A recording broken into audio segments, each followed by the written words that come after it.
On March 27, 1977, the deadliest accident in the entire history of aviation happened. But here's the thing that's so hard to grasp. It didn't happen at 30,000 feet in the air. It happened on the ground. 583. Just let that number sink in for a second. That's how many people lost their lives in this one single event. It is a staggering, almost unimaginable number, and it's the reason the world of aviation was changed forever. So you have to ask, how in the world does something like this even happen? I mean, we're talking about two of the biggest passenger jets on the planet, with some of the best pilots in the business. How did they end up in a head-on collision on a runway? Well, the answer isn't simple. It wasn't just one mistake. It was a terrifying chain reaction. Okay, so let's set the scene. We're on the island of Tenerife, at a small airport called Los Rodeos. Now, this place was never ever meant to handle the kind of planes and traffic that were about to descend on it. That right there was the first step towards chaos. The whole thing was triggered by an event that happened miles away. A terrorist bomb went off at the main airport in Gran Canaria, and just like that, it was shut down. All of its air traffic, and we're talking dozens of huge planes, had to divert. And where did they all go? To tiny, unprepared Los Rodeos. You can just imagine the scene. It was pure chaos. You've got these two jumbo jets, a KLM 747 and a Pan Am 747, parked alongside tons of other planes. The airport only had one runway. The main taxiway, it was basically a parking lot, partially blocked by all the diverted aircraft. And here's the real kicker. This airport had no ground radar. They couldn't electronically see where planes were on the ground. It was a complete recipe for disaster. You know, in aviation safety, there's this idea called the Swiss cheese model. The idea is that there are multiple layers of safety, like slices of cheese. An accident only happens when all the holes in all the slices line up just right. And on this day, man, those holes were starting to align perfectly. So, the first link in this tragic chain was a decision by the very experienced KLM captain.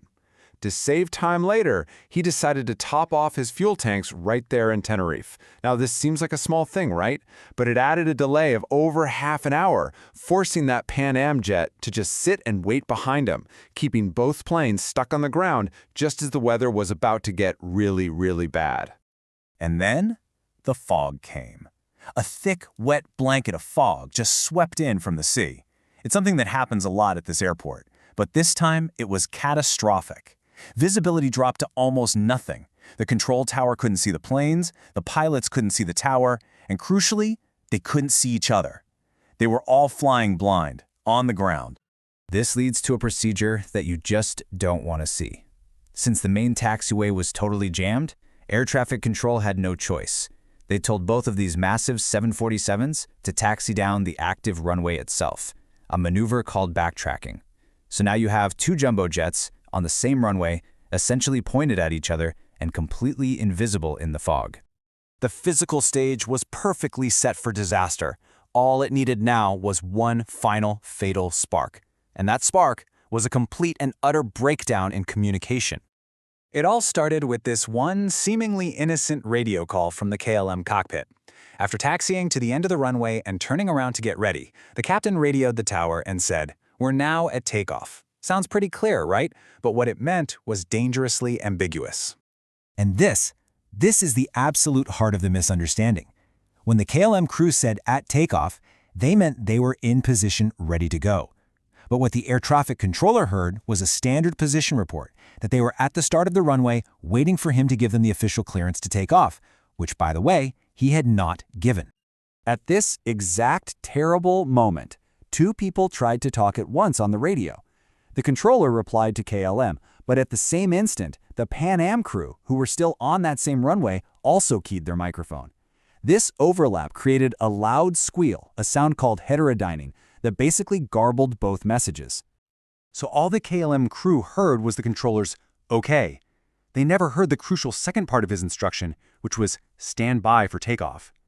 And most tragically of all, they never heard the panicked, desperate warning from the Pan Am jet, which was completely wiped out by that radio squeer.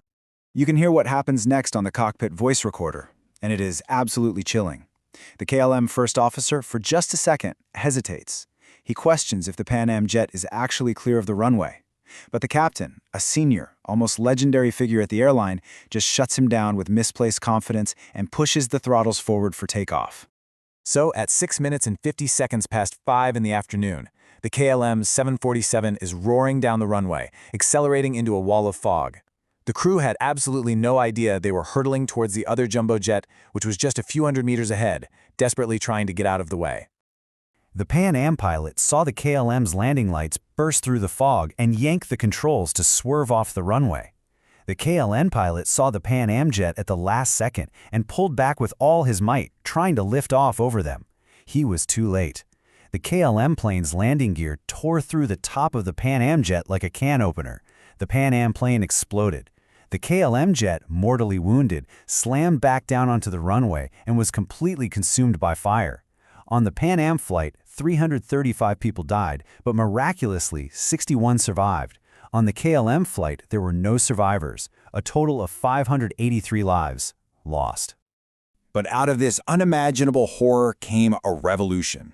The investigation that followed dug into every single aspect of what happened, and it uncovered deep, fundamental flaws in how pilots communicated and how cockpits were run.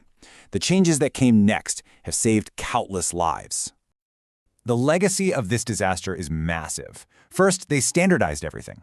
Vague phrases like, "we're at takeoff," were banned. Now the phrase, "cleared for takeoff," is sacred. It can only be used by ATC when our runway is 100% clear. Pilots now have to read back key instructions to make sure there are no misunderstandings.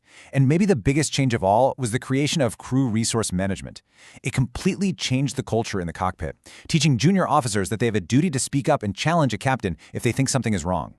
So the next time you're on a plane and you hear the pilots talking to the tower, listen to how precise and formal that language is. That's not just them being professional. It's a safety protocol that was written in the fire and fog of that runway in Tenerife. It's the enduring, life-saving legacy of 583 souls.